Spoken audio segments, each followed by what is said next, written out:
How did it go then, Chris? Passed it, easy, 100%. Smashed no problems, smashed it, yeah. Let's go celebrate. Yeah, why not? Lovely day for it. Are you happy to go? I'm happy to go. Okay, let's do it. Always happy to go. Hello and welcome to Rory on Air. This time I'm off to my first ever fly-in at Breighton Airfield near Selby, North Yorkshire. I'm joined in the Eurostar cockpit by Chris Hall, who's currently nearing the end of his pilot training. It's my first visit to Breighton, but Chris knows the area well as he's a regular visitor, often seen snapping photographs of aircraft and chatting to the locals.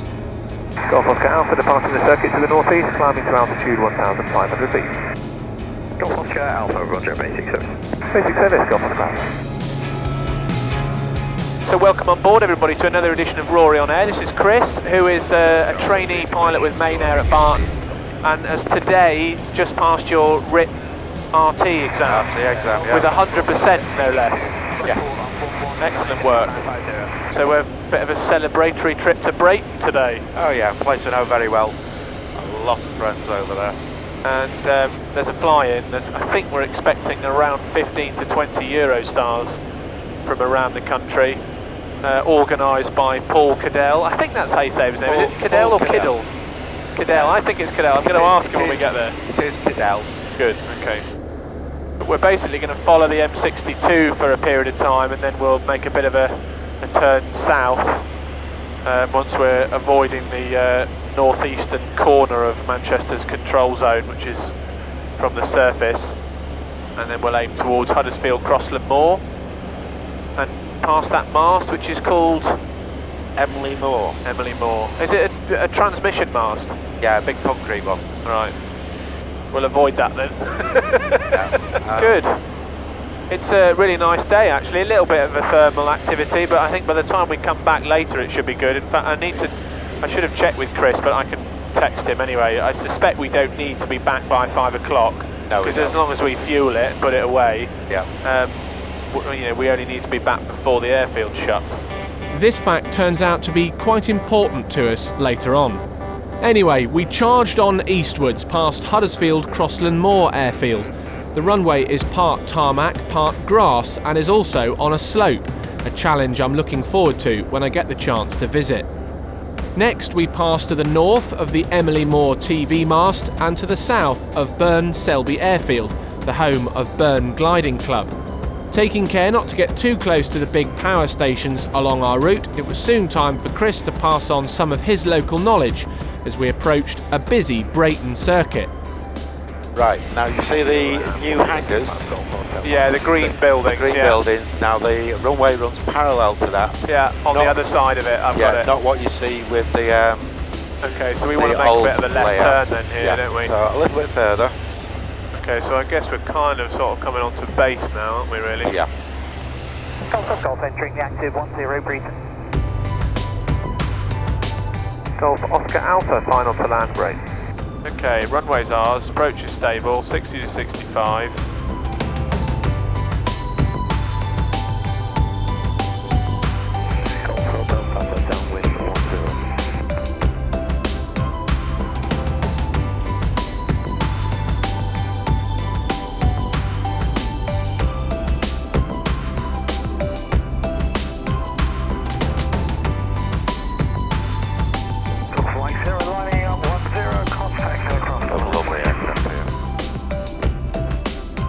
Right, what do you reckon then, onto this taxiway? Yeah, but when we get close to the vintage stuff, just keep well clear. Well clear, yeah. Nice. Golf Bravo, Light Yankee, sensing the hold 10 behind Golf Alpha Papa. Mate of mine there, Bobby Street, photographer, and that's Rob Stock. There's everybody. There's Mr. Kiddell. Well, that's Nick Stones. Lovely. After pausing briefly on the grass for Paul Cadell to take a snap of us, we shut the aircraft down and began the hellos and handshakes in the Sunday afternoon sunshine. Hello. You alright? Rory? You alright, mate? Hello, nice to meet you. How you doing? Alright, good, thanks. Is there any breakfast left? Things you never hear Chris Hull say. Was there any breakfast? I do, Paul. How's the trip? Yeah, it was good. It was good. You don't chop their heads off. Have a look at his interior. Lovely. Oh man, look at the state of that. That is beautiful. This is great, and this is Paul. I've got a camera shy now. I'm not behind the camera, yeah. Well, it's because you're in the wrong side. Look at all these beautiful aeroplanes. There's one coming in. Luton Miner. Fancy going one of them, John? Yeah. You two would have your knees around your ears, though, wouldn't you? In that. They're always not long enough. I have my knees around my ears everywhere. I bet you do, yeah.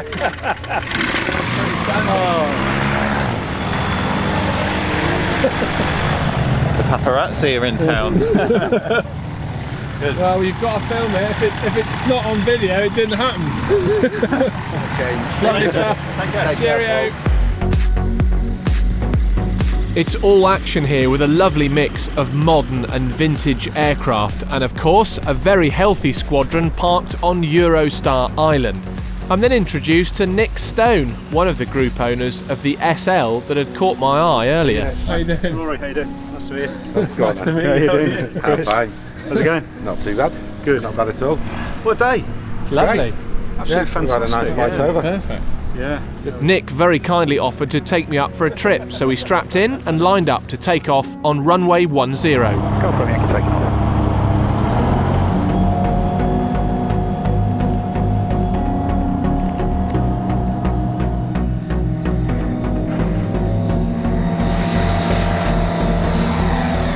The first thing that struck me about the SL was the roomier cockpit. It may only be a few centimetres wider overall, but that does make a significant difference to the comfort level. The largely glass instrument panel the group have installed is very smart and leaves acres of space free for an iPad running Skydemon. For added touring comfort, there's the sunshade running on a central roof rail, plus built-in adjustable air vents on each side of the cabin.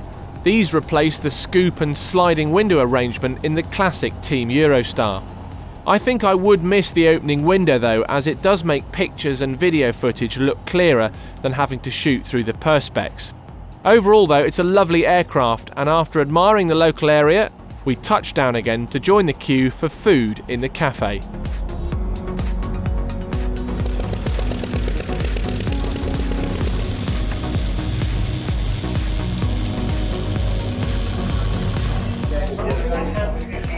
While Chris ordered our lunch, look who should arrive but my mate Nick in Juliet Romeo, the Eurostar he and I flew back from Salisbury just a few months ago.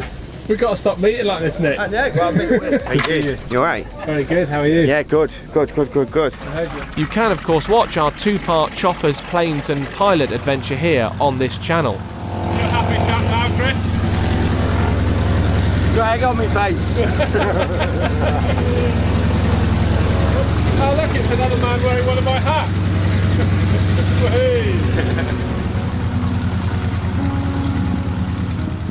After lunch, Chris was keen to show me around the vintage aircraft parked outside one of the easterly hangars, starting with this rare ultralight, the Aronco 100. Next, an Arrow Active 2 built in 1931. And this Fokker Dr1 Triplane, which represents one of the most feared fighter aircraft of World War I, made famous by the Red Baron. This replica is powered by a modern Lycoming engine, has the traditional tail skid and comes fully stacked with a pair of fake machine guns. Imagine this in a dogfight with a Eurostar. What have we got here, Chris? That is a Booker Youngman. That's owned by Taff Smith, who's one of the main pilots here. Does a lot of aerobatics in that. If you see on the side, he flew it from England to Australia. Vintage tour complete, it's time to say goodbye to some new friends. Been great to see you, Rory, mate. Great to see you Keep too. your head out the clouds, mate. See you getting a bit of icing on your hair at the moment. That's what the hat's for. It is what the hat's for, mate, isn't it? Yeah. Fantastic. Right, good great stuff. to see you, mate. See you Cheers, again. buddy. Nice Come. to see you too. Well, this is my first visit here and my first fly-in as well, and it's been absolutely fantastic fun today.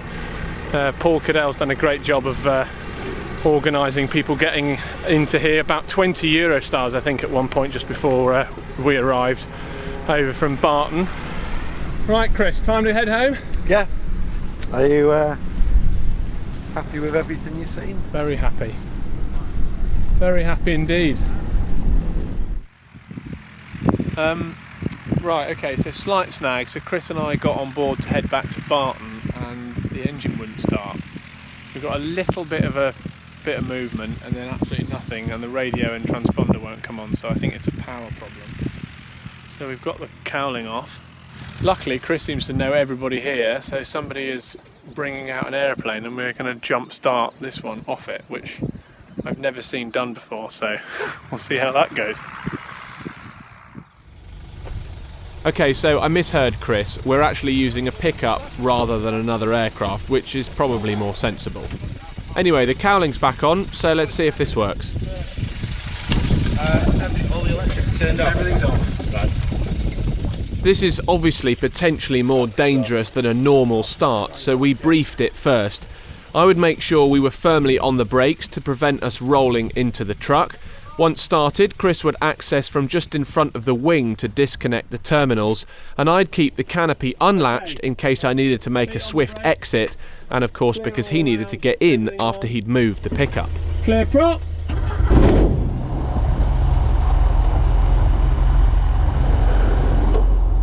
Well, that was a massive relief. As soon as we discovered there was a problem, I was immediately having flash forwards to Chris and I lugging our gear on a laborious train journey back to Manchester.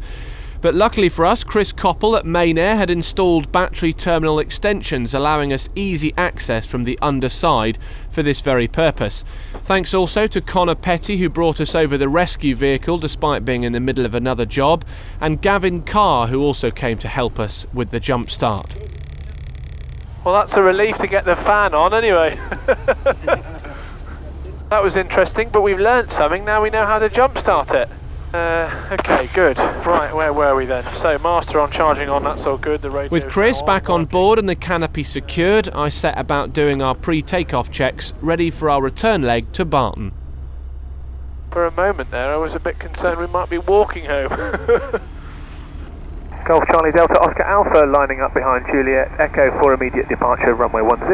Are you happy to go? I'm happy to go. Let's go. Full power, bit of right foot. Nose wheels off.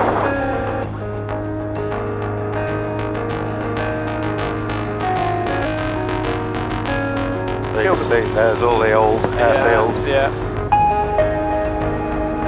What a fantastic place Breighton is. Thank you for introducing me to so many people. And Not at all. I'm glad I had you with me, because I'd have been a bit unsure about what to do with that jump start situation. So, like I say, we've learned something new. Yeah. It's every day you learn something new. It's a good day. It is indeed. Good. Well, welcome aboard the return leg of Rory on air back to Barton, which may earlier looked like it might have been a return leg on a train. Yeah.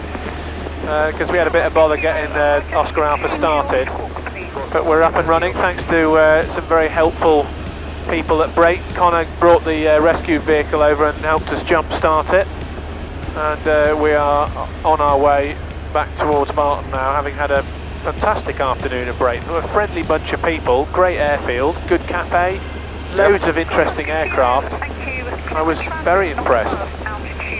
It's not that much further than Sherburn, which is a trip I enjoy doing, so I can see myself going back to Breighton. And Nick took me up in his SL. I've never been in an SL before. It's a slightly wider cockpit, which just gives you a little bit more room, which is nice. After an enjoyable flight westwards over the Pennines, we made it back to the familiar territory of the Barton overhead. I hope you've enjoyed this video. I certainly enjoyed the day out to Breighton. It was great to meet so many of the familiar faces I've seen on the various flying Facebook groups, and I really enjoyed the flight in the SL, so a big thank you to Nick Stone. Okay, clear down your side, clear down mine. We're clear ahead. If you enjoyed this, please do subscribe and hit the bell icon to be notified when I upload new videos. I always try to reply to comments here, and if you know anyone you think might enjoy my films, please do feel free to share the links. Don't forget you can also find me on Instagram, Twitter and Facebook. Golf Oscar Alpha, downwind for land 26 right. Golf Oscar Alpha, no known traffic ahead, report final. We'll go Golf Oscar Alpha. All these sites I've seen so many times, I've never been able to photograph. Yeah, I'm the same when I sit in that seat, which is rare actually. Golf Oscar Alpha, final to land.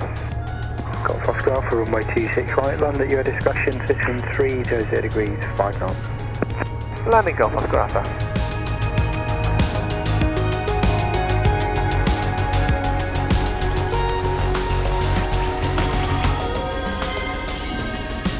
Oh yeah! That was a bloody greaser!